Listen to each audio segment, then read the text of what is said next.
Nagsalita na nga si Carlos Yulo hinggil sa issue ng kanyang ina. Nakamakailan lamang ay nagsalita sa nasabi nga pong pera na di umano ayon sa ina ni Carlos Yulo ay ayaw niya yung pagbibintangan siya na nagnakaw. So anything na about sa pera at ang sinisisi niya nga ay si Chloe magbuhat nga daw ng dumating ito. Siyempre ang side ni Carlos Yulo ay walang katotohanan ang lahat ng mga sinabi ng kanyang ina. Although masakit ito para kay Carlos na nagkakaroon sila ng banggaan sa social media ng kanyang ina, pero kahit paano ay tila kailangan pa rin siyang depensahan or kailangan pa rin niyang depensahan ang kanyang girlfriend na si Chloe. Ayon kay Carlos at kay Chloe, ginawa na din nila ang lahat para mapahupa ang ina na si Angelica, pero tila napakataas nga daw ng pride ng ina ni Carlos Yulo.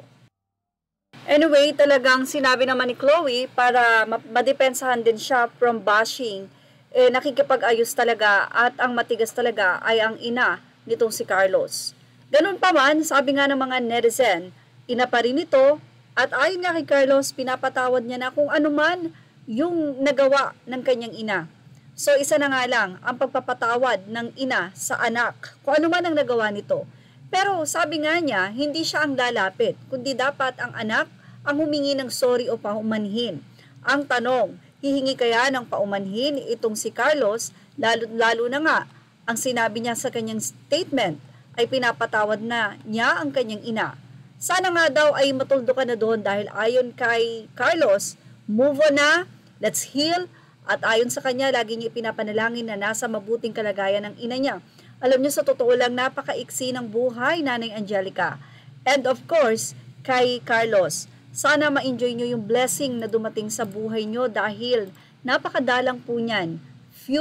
One in a million, na kung saan napakaraming family ang masaya kahit na nagsasalo-salo lang sila na ang ulam nila ay tubig at asin. How much more na ngayon ay may milyon-milyon na si Carlos. Ayon nga kay Mami Angelica, lalo na ngayon na hindi siya lalapit dahil baka isipin na may pera si Carlos kaya siya lumalapit. Bilang isang ina, sana ay hindi ito isipin ng mga netizen dahil unang-una ay may karapatan si Mami Angelica sa anumang success na tinatamasa ng kanyang anak. Bilang reward din naman sa pag-aalaga niya simula ng sanggol, paggalakad, paggapang, pagtagbo at pag-aalaga habang ikaw ay may sakit. At yung paggising sa madaling araw kung ikaw ay iyak dahil ikay nagugutom. Ito yung mga bagay na dapat isipin ng mga anak na kung ano man ang sama ng loob mo sa magulang mo at kung ano man ang nagawa nila.